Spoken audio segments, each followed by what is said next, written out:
In this video, I'll show you how to send money from Wise to Japan.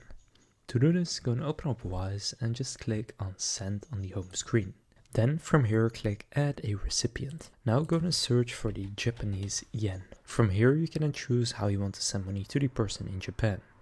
So I'll just enter their bank details. From here, choose who it is, so yourself, someone else, or a business or charity.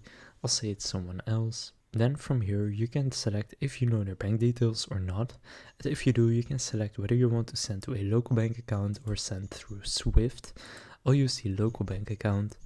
Then here enter the full name of the account holder, bank name, branch name, account type and account number. If you don't know their details, then just untick this box, then just enter their email and the full name of the account holder.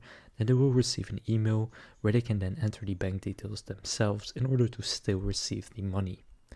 Now once you click confirm, you can choose the amount you want to send.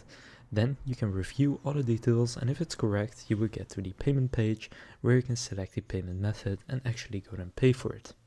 So after paying for it, it will be on its way to your recipient in Japan. So that's how to send money from Wise to Japan. If this video was helpful, please consider leaving a like and subscribing to my channel. With that being said, I will see you in the next video.